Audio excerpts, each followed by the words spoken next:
Some changes never knock. They don't announce themselves with a scene worth remembering. They slip in through the side door of an ordinary afternoon, and by the time you notice them, they've already unpacked and made themselves a home. That's how this began. Not with a spark, not with a decision, just a small shift in how I listen to the space between words. I've always trusted silence more than speech. People tend to explain themselves before they understand themselves, wearing certainty like a coat that doesn't quite fit. I never did that. I watched instead. A delayed laugh told me more than a compliment.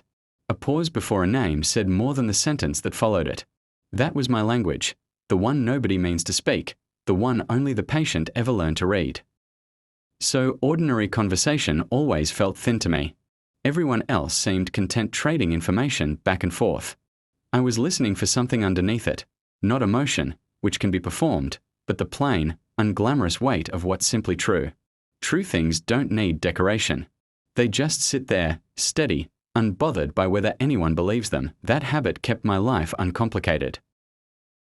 People came, people went, some longer than others, and I remained exactly who I'd always been afterward. Nothing rearranged.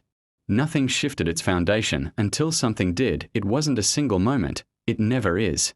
It was the accumulation of small, precise things, a sentence landing exactly when it needed to, an agreement reached without either side arguing for it, a silence that didn't need filling. Alone, each one meant nothing. Together, they became difficult to explain away. I tested it, the way I test everything. I stepped back to see if the feeling would dissolve once I stopped paying attention. That's usually how you tell the real from the imagined. Distance exposes illusion. But the quiet didn't shrink. It got louder. And once your own mind starts behaving differently, you can't blame the outside world for it anymore. You have to admit the change is yours. I started to wonder if awareness could become a place instead of a feeling, somewhere certain people simply exist within your perception, without needing to be constantly thought of. Like discovering a second window in a room you thought only had one. The view doesn't change your address, but you can't unsee it either. I've learned that intensity and importance are rarely the same thing. Intensity burns loud and fast. Importance moves in quietly and stays, mostly by refusing to leave. What I felt wasn't loud.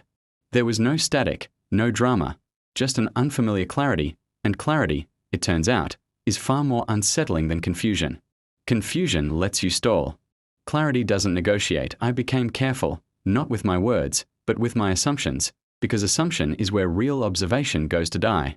The moment you think you already understand someone, you stop actually listening to them. I didn't want that. If I was going to misread something, I wanted the mistake to be honestly mine, so I kept watching. Nothing dramatic happened. No confession, no singular turning point, just an unlikely amount of precision, day after day, until one morning I realized I was standing inside something that hadn't existed a season earlier. Foundations are rarely built from a single event. They're built the way a room gets rearranged so gradually that one day it simply looks like somewhere new. That's what unsettled me most, not the shift itself, but how little I resisted it. I usually interrogate every internal change the moment I notice it. This one had already finished happening before I thought to ask permission. If someone quietly reorganizes the way you experience your own thinking, what exactly have they become to you? Not a habit. Habits fade. Not inspiration. Inspiration burns out. It felt more like two clocks discovering, without ever being synchronized on purpose, that they'd been keeping nearly the same time all along. I've always believed real compatibility lives underneath personality, in the structure that doesn't move even when everything else does. How someone carries disappointment, how they protect hope without admitting they still haven't. Structure reveals design, and design is far more interesting to me than personality ever was, because once you understand someone's design, they stop being a mystery and start being merely unfinished. At some point I noticed I wasn't trying to understand another person anymore. I was trying to understand what their presence had uncovered in me, and that's a much harder question, because you can't outsource it.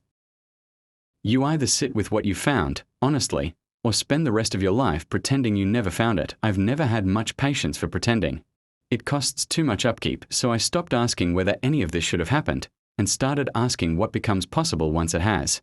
Not externally. Decisions live out there. Internally, where the real shifts happen long before you've consciously agreed to them. Maybe that's the real reason people avoid self-awareness. Not because it hurts, but because it removes the excuse of not knowing. Once you've seen something clearly, you're responsible for living beside it honestly, whether or not you ever say a word about it out loud. I think that's the version of myself I've been meeting lately. Not a stronger one. Not an improved one. Just a more honest one. And honesty, once it's visible, doesn't ask for much. Only that you stop pretending you can't see it. Everything else tends to grow on its own from there.